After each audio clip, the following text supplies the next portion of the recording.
Et on revient sur les serres chauffées dans votre grand journal du soir sur Europe 1 avec votre invité Mathieu Jean-Paul Gabillard, porte-parole de la Fédération nationale des agriculteurs biologiques, producteurs de légumes en Bretagne. Merci d'être en direct avec nous. Bonsoir Jean-Paul Gabillard. Bonsoir. Le bio qui émet des gaz à effet de serre, est-il vraiment du bio ? Finalement, c'est un peu la question, un peu seulement, je vais m'expliquer. Le Comité national d'agriculture biologique répond oui au chauffage des serres, il est autorisé, il le reste, mais il n'y aura pas de commercialisation de ces fruits et légumes entre le 21 décembre, début de l'hiver donc, et le 30 avril. Est-ce que c'est une solution intermédiaire qui vous va, Jean-Paul Gabillard ? Vous étiez opposé aux serres chauffées. Oui, alors c'est une avancée puisque jusque-là, en effet, il n'y avait aucune réglementation concernant le chauffage. Donc là, il y a deux choses qui sont apparues. Vous avez dit la première concernant la date de mise sur le marché, donc le 30 avril. Et la seconde, c'est avec le mode de chauffage, puisque toutes les installations à partir du 1er janvier 2020 qui viendront au bio devront être en énergie renouvelable. Et celles qui sont déjà existantes devront l'être à partir du 1er janvier 2025. D'accord pour l'avancée, c'est vrai qu'on part de rien. Donc vous pouvez voir le verre à moitié plein. Cela dit, on a une question de développement des énergies renouvelables. Ce chauffage, on en aurait besoin pour des logements, par exemple, pour d'autres services, plutôt que de manger des tomates en hiver. On est bien d'accord. Pour nous, c'est bien pour ça qu'on militait pour un non-chauffage du tout. Il n'a pas été possible d'aller jusque-là.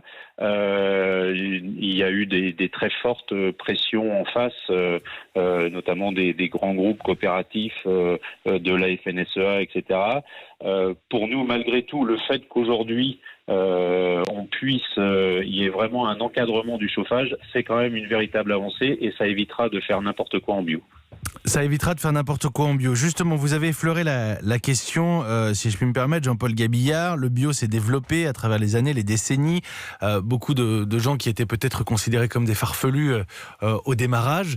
Aujourd'hui, il y a une forte demande. Est-ce que vous craignez cette industrialisation ? Est-ce que vous craignez, par exemple, la pression de la grande distribution sur ce genre de produits ? Alors évidemment, on peut le craindre. C'est pour ça que pour nous, il est important d'avoir un cahier des charges qui soit cohérent.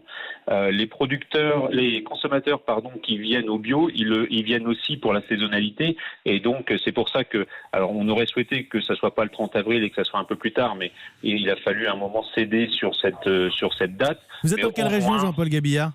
Bretagne. En Bretagne, oui. Vous n'avez pas de tomates le 1er mai ? Non, en serre non chauffée, on a les premières tomates à peu près au 15 juin. Voilà.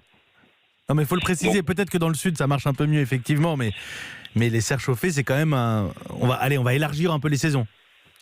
On élargit les saisons, certes, mais pour rappel, jusqu'à maintenant, donc il n'y avait absolument aucun encadrement, et notamment pour nous, ce qui était important aussi, c'est qu'il n'y ait pas d'énergie fossile à aller pour le chauffage des serres bio.